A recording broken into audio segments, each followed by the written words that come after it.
मैं डॉक्टर नवीन जोशी। मैंने आपको विभिन्न वनौषधियों के बारे में समय समय पर जानकारी दी। आज मैं आपके समक्ष एक ऐसे ही औषधीय वनस्पति की जानकारी आपको देने जा रहा हूँ, जिसे अपामार्ग या लटजीरा के नाम से जाना जाता है। एकैरेंथस एस्पेरा इसका लैटिन नाम है और ये आपको यहाँ दिख रहा होगा। एमेरैंथेसी कुल की ये वनस्पति प्रिकली चेफ फ्लावर के नाम से भी जानी जाती है। ऐसे मयूरक, खरमंजेरी, अर्धशल्य, मरकटी, शिखरी या अपामार्ग के नाम से जाना जाता है।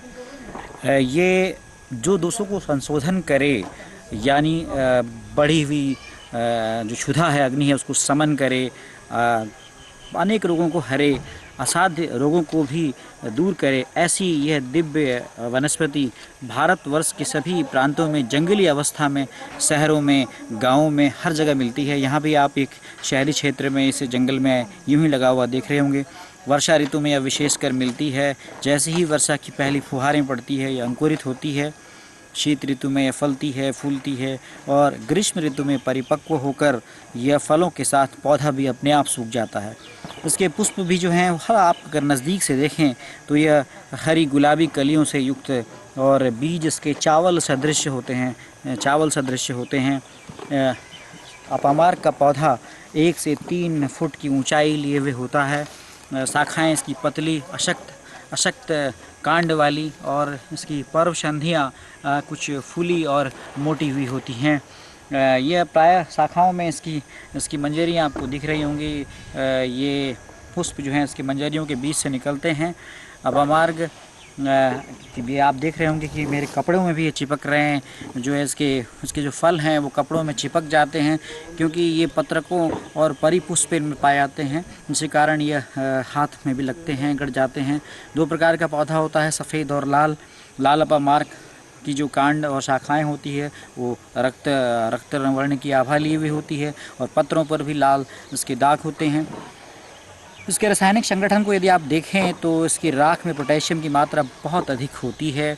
गुणों में अगर हम देखें तो यह कफवात शामक, कफ पित्त संशोधक, शोथहर, वेदना स्थापक, लेखन, विषघ्न, त्वक दोषहर और व्रणशोधक तथा शिरोविरेचन शिरोविरेचन गुणों से युक्त होता है। यह रेचन होता है, दीपन, पाचन, पित्त सारक, क्रमघ्न, हृदय और रक्तशोधक, रक्तवर्धक, शोथहर, मूत्रल, अश्मरीहर, मूत्रलता नाशक, श्वेतजनन, कुष्ठघ्न और कंडुघ्न गुणों से युक्त होता है। अपामार्ग को विशेष रूप से कृमिघ्न माना जाता है। त्वचा रोगों में, सर्प के काटे हुए में, बिच्छू के काटे हुए, ततैया आदि के दंश में इसके पत्र का स्वरस का लेप बहुत ही गुणकारी होता है। अपामार्ग वात विकार, अश्मरी, शर्करा, मूत्रकृक्ष की पीड़ा को शांत करता है। अपामार्ग, अपराजिता, ये सब कफ, मेद एवं विष के नाशक हैं, कृमिकुष्ठ को शांत करते हैं। अपामार्ग को श्रेष्ठ शिरोविरेचक द्रव्यों में माना जाता है। उसके बीजों के चूर्ण को सूंघने मात्र से आधा सर का दर्द, मस्तिष्क की जड़ता इत्यादि रोगों में आराम मिलता है। इसके चूर्ण को सूंघाने मात्र से कफ बाहर निकलता है और नाक के जरिए ये निकल जाता है और जो अंदर की स्थित जो कृमि होते हैं वो भी नष्ट होते हैं। दंतसूल में भी इसकी पत्तियां हैं। इसकी पत्तियां अगर आप गौर से देखें तो इसकी 2 से 3 पत्तियों का स्वरस में रुई का आप फाया बनाएं और दांतों पर इसे लगा दें तो दांत के दर्द में बड़ा ही लाभ मिलता है। इसके अलावा इसकी ताज़ी जड़ से प्रतिदिन यदि दातून किया जाए तो दांतों के रोगों में भी और दांतों की बहुत अच्छी हाइजीन जो है वो मेंटेन रहती है। नेत्र रोगों में भी नेत्र रोगों में भी अपामार्ग के मूल के 2 ग्राम चूर्ण को 2 चम्मच मधु के साथ मिलाकर 2-2 बूंद आँख में डालने से लाभ होता है। नेत्राभिषंध हो, नेत्र शोथ हो, कंडू हो, स्राव हो, नेत्रों की लालिमा हो, रतौंधी आदि विकारों में भी इसकी स्वच्छ मूल को साफ तांबे के बर्तन में थोड़ा सा सेंधा नमक मिले हुए दही के पानी के साथ घिस कर अंजन के रूप में लगाने से लाभ होता है। श्वास और काश जैसे रोगों में अपामार्ग की जड़ से बलगमी, खांसी और दमे को ठीक किया जा सकता है। इसमें चमत्कारिक गुण होते हैं।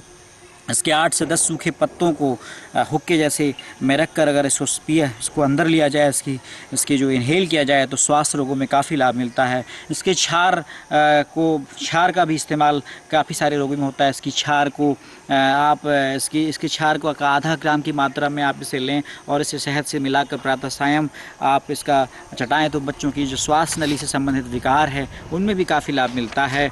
इसके अलावा इसके और बहुत सारे इसके रोगों में प्रयोग हैं, जैसे विसूचिका हो या फिर अर्श में विशेष रूप से इसका प्रयोग देखने में आता है। इसके बीजों को पीसकर उसका चूर्ण 3 ग्राम की मात्रा तक दिन में 2 से 3 बार शीतल जल के साथ जो है वो सेवन कराने से अर्श यानी खूनी जो बवासीर होता है उसमें काफ़ी लाभ मिलता है। अपामार की 6 पत्तियाँ आप यहाँ देख रहे हैं।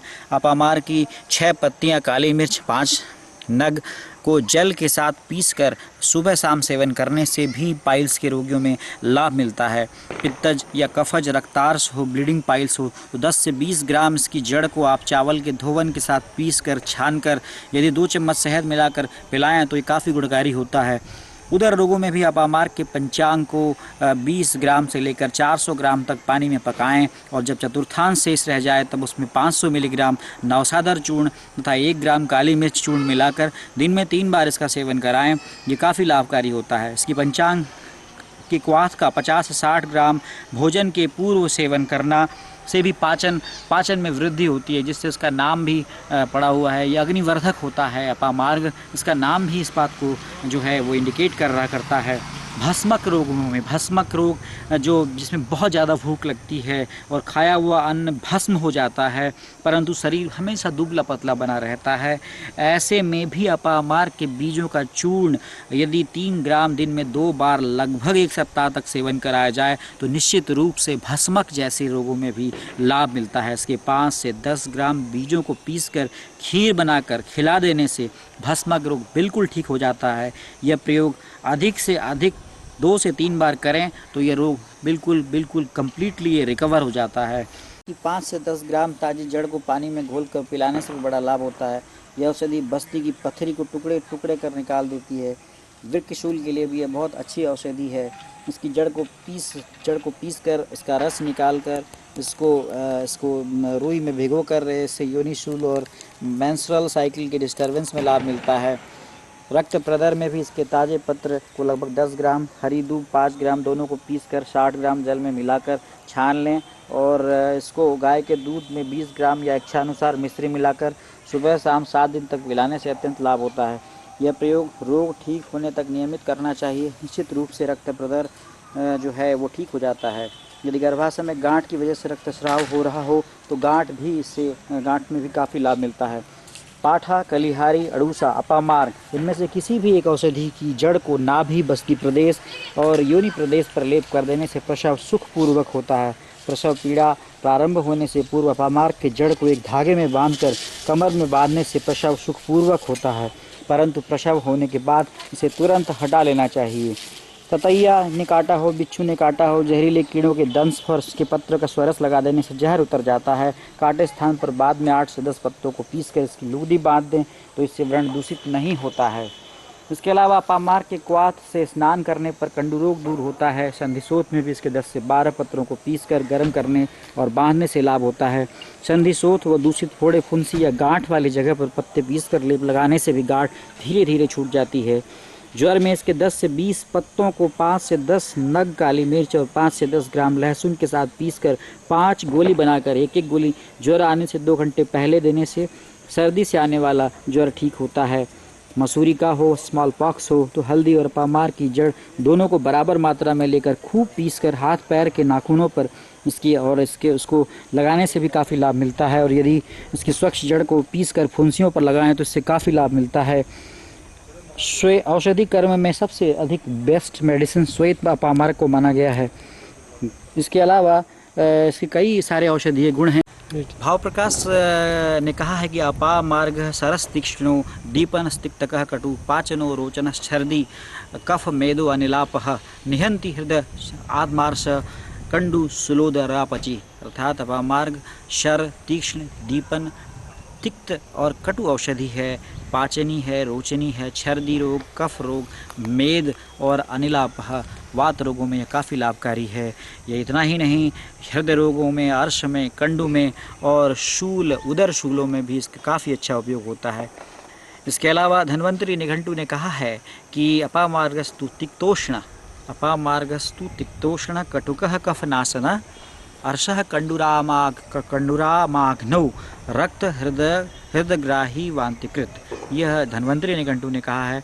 और इस प्रकार भेषज रत्नावली में अगर आप देखें तो कहा गया है कि अपामार्गस्य संसिक्तिं पत्रोत्थेन रसेन तु शब्दो व्रणेषु रक्तम तु प्रवृत्तम परितिष्ठति। इस प्रकार अपामार्ग के बहुत सारे गुण जो शास्त्रों में उल्लिखित हैं। आयुर्वेदिक क्षार सूत्र करने वाले जो क्षार सूत्र विशेषज्ञ हैं वह अपने क्षार सूत्र के निर्माण में अपामार्ग के क्षार का प्रयोग करते हैं। इस प्रकार हमने आपको आज एक जंगली औषधि, वनौषधि अपामार्ग की जानकारी दी। हम पुनः आपके समक्ष किसी नई वनौषधि के साथ उपस्थित होंगे। तब तक के लिए धन्यवाद। नमस्कार।